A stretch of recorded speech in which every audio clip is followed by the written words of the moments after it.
मित्रों नमस्कार। आप सभी का गीता सत्संग चैनल पर स्वागत है। आज का विषय है गीता के 8वें अध्याय का मूल पाठ अर्थ सहित।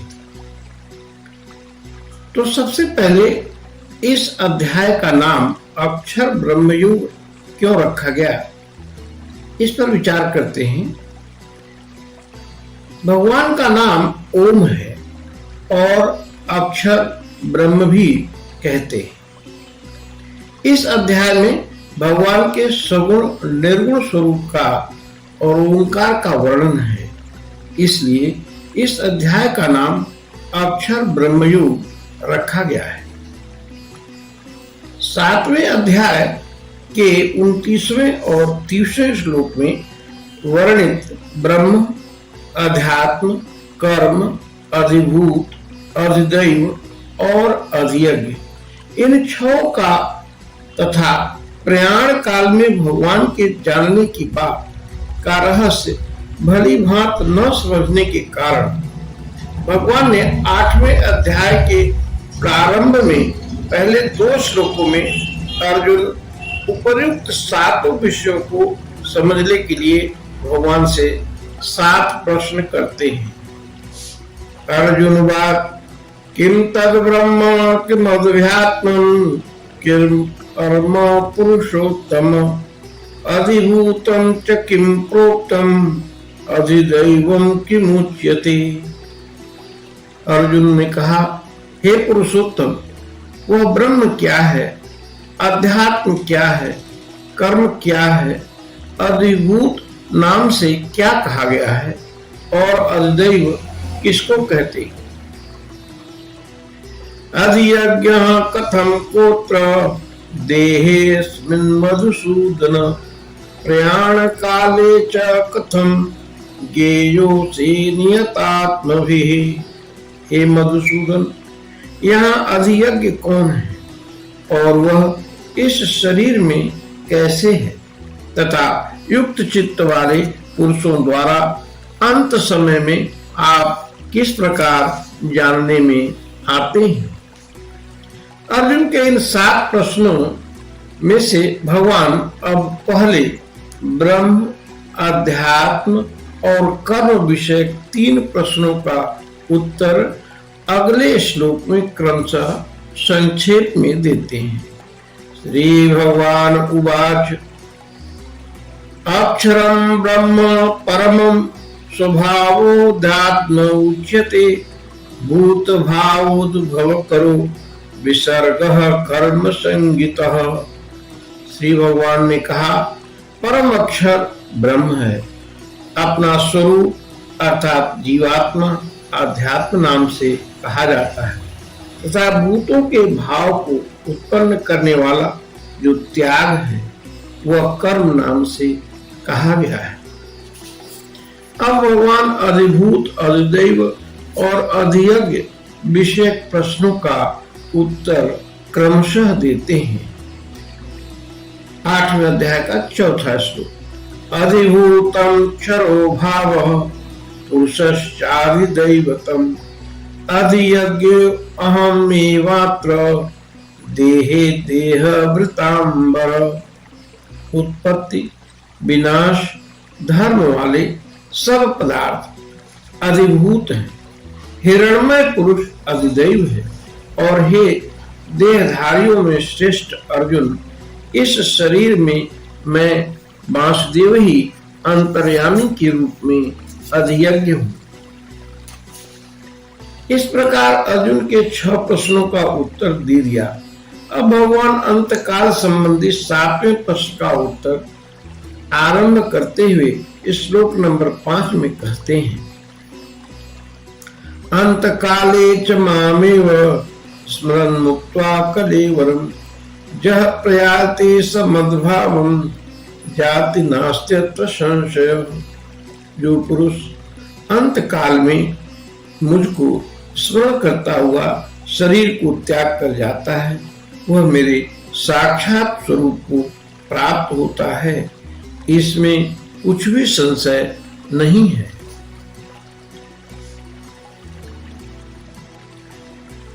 श्लोक नंबर 6। जम जम वापे स्मरन् भावं त्यजत्यन्ते कलेवरम् तम तमे वैति कौन्तेय सदा तद्भाव भावितः। हे कुंती पुत्र अर्जुन, यह मनुष्य अंत काल में जिस जिस भी भाव को स्मरण करता हुआ शरीर का त्याग करता है उसको ही प्राप्त होता है। क्यों? क्योंकि वह सदा उसी भाव से भावित रहा है। तस्मात् सर्वेषु कालेषु माम अनुस्मर युद्ध च मयि अर्पितं मनो बुद्धि मामे वैशस संशयम्। इसलिए हे अर्जुन, तू सब समय में निरंतर मेरा स्मरण कर और युद्ध भी कर। इस प्रकार मुझ में अर्पण किए हुए मन बुद्धि से युक्त होकर तो निस्संदेह मुझको ही प्राप्त होगा। अभ्यास योग युक्तेन चेतसा नान्यगामिना परमं पुरुषं दिव्यं याति पार्थानुचिन्तयन्।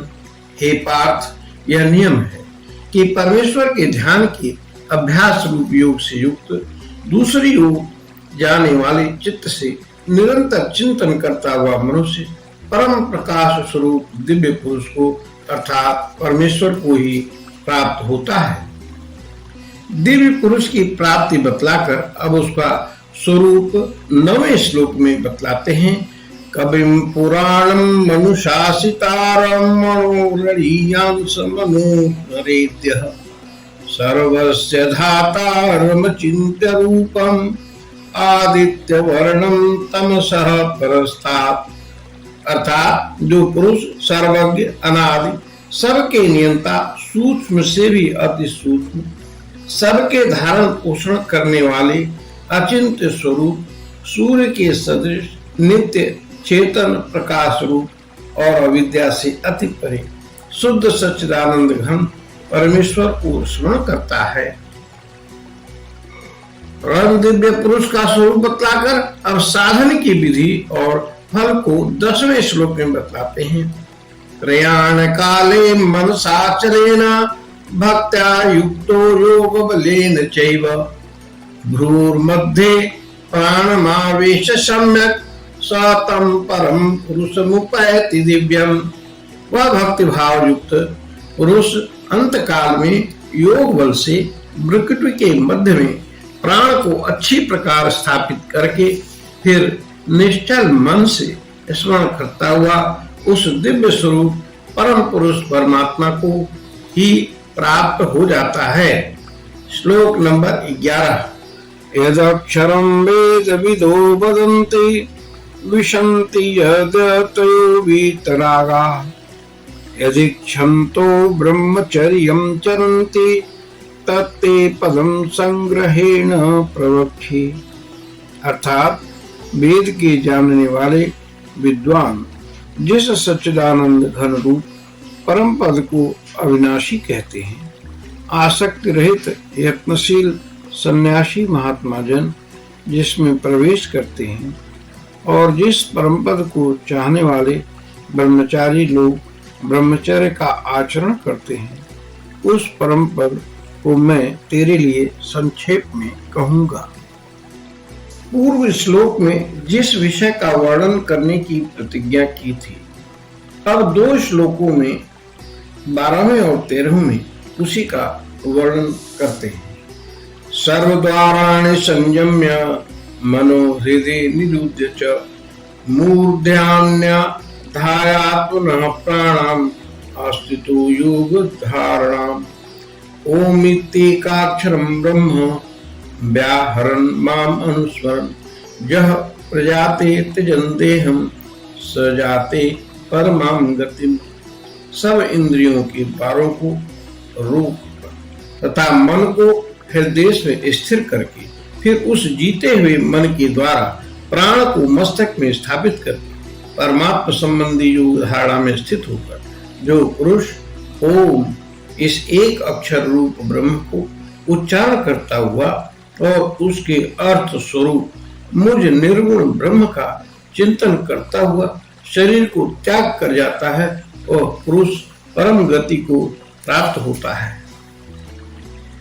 श्लोक नंबर 14 में कहते हैं, अन्नने चेता सत्तम जो माम स्मरते नित्यशः तस्याहं सुलभ पार्थ नित्य युक्तस्य योगिनः। हे अर्जुन, जो पुरुष मुझ में अनन्य चित्त होकर सदा ही निरंतर मुझ पुरुषोत्तम को स्मरण करता है, उस नित्य निरंतर मुझ में युक्त हुए योग के लिए मैं सुलभ हूँ, अर्थात उसे सहज ही प्राप्त हो जाता हूँ। श्लोक नंबर 15 में कहते हैं कि मामुपेत्या पुनर्जन्म दुःखालयम शाश्वतम नाप्नुवन्ति महात्मानः संसिद्धिं परमां गता। परम सिद्धि को प्राप्त महात्मा जन मुझको प्राप्त होकर दुखों के घर एवं क्षण भंगुर पुनर्जन्म को नहीं प्राप्त होते हैं।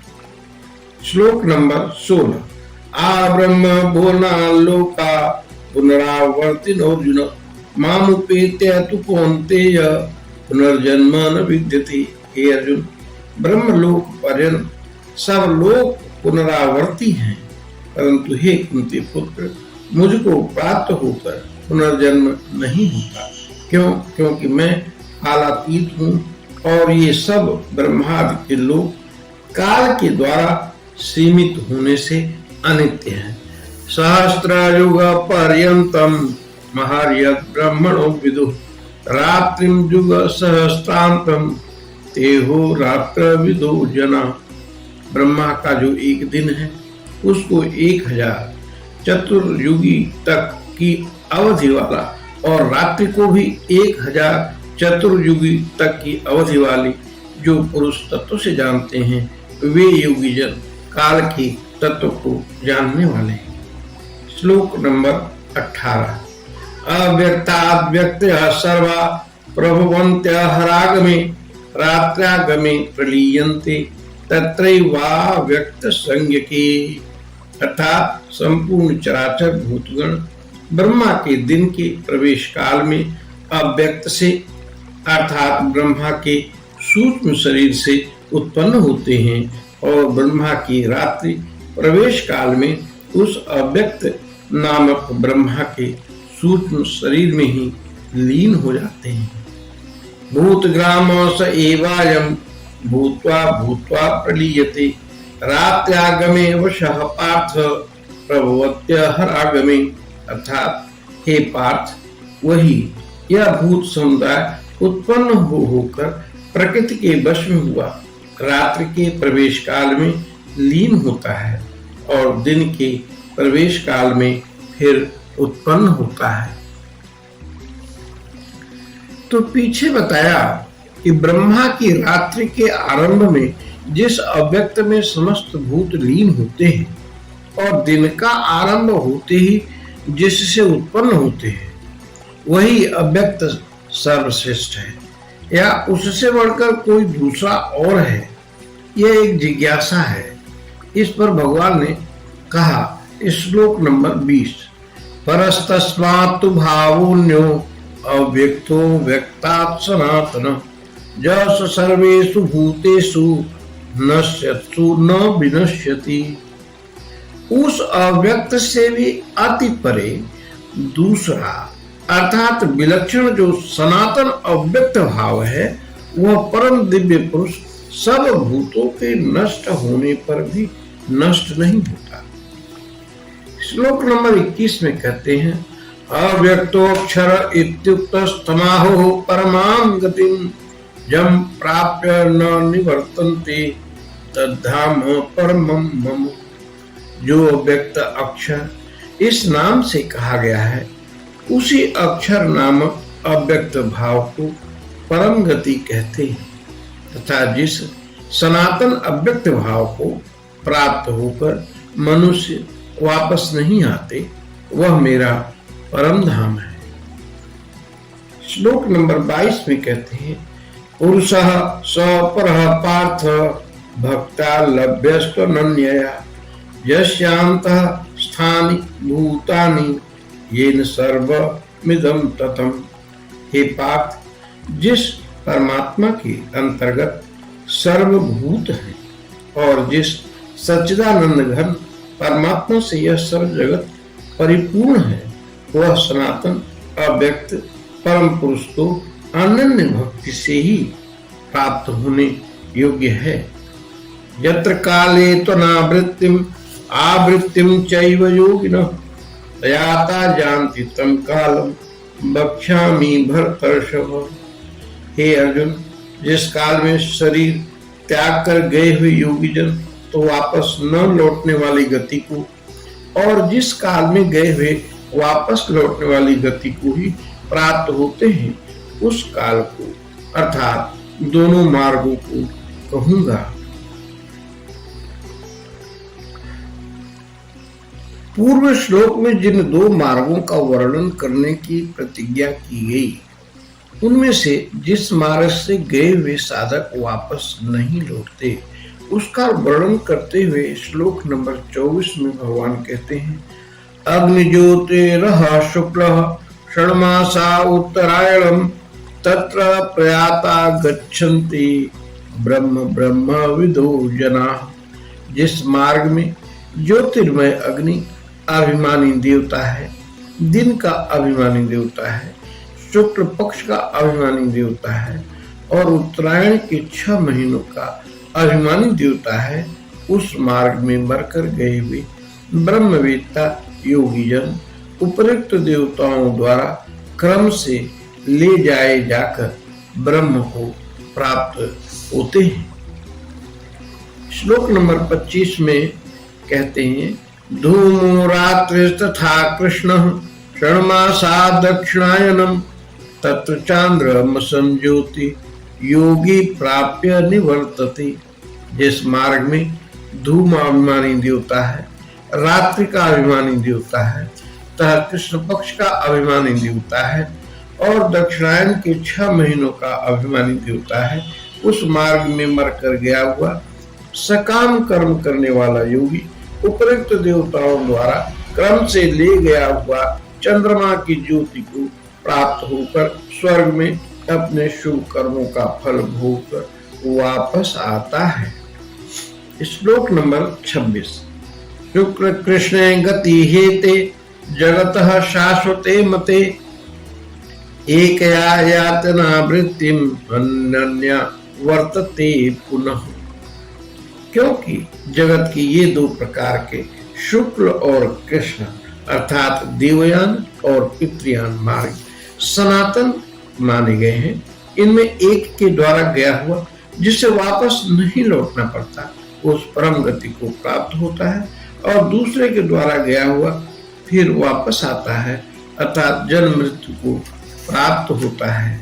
श्लोक नंबर 27 में कहते हैं, नैते श्रुति पार्थ जान्यन् योगी मुह्यति कश्चन तस्मात् सर्वेषु कालेषु योग युक्तो भवार्जुन। हे पार्थ, इस प्रकार इन दोनों मार्गों को तत्व से जानकर कोई भी योगी मोहित नहीं होता। इस कारण हे अर्जुन, तू सब काल में समबुद्धि रूप योग से युक्त हो अर्थात निरंतर मेरी प्राप्ति के लिए साधन करने वाला हो। श्लोक नंबर 28 इस अध्याय का उपसंहार का श्लोक है। कहते हैं, वेदेषु यज्ञेषु तपःसु चैव दानेषु यत् पुण्यफलं प्रदिष्टम् अतेति तत्सर्वमिदं विदित्वा योगी परम स्थानमुपैति चाद्यम्। अर्थात योगी पुरुष इस रहस्य को तत्व से जानकर वेदों के पढ़ने में तथा यज्ञ तप और दान आदि के करने में जो पुण्य फल कहा है उस सब को निस्संदेह उल्लंघन कर जाता है और सनातन परम पद को प्राप्त होता है। ओम तत्सदिति श्रीमद्भगवद्गीतासु उपनिषत्सु ब्रह्म विद्यायां योग शास्त्रे श्री कृष्ण अर्जुन संवादे अक्षर धर्म योग नाम 8वां अध्याय। तो हम अपनी वाणी को यहीं विश्राम देते हैं। आइए भगवान का नाम देते हैं। ओम श्री परमात्मने नमः। ओम श्री परमात्मने नमः। ओम श्री परमात्मने नमः।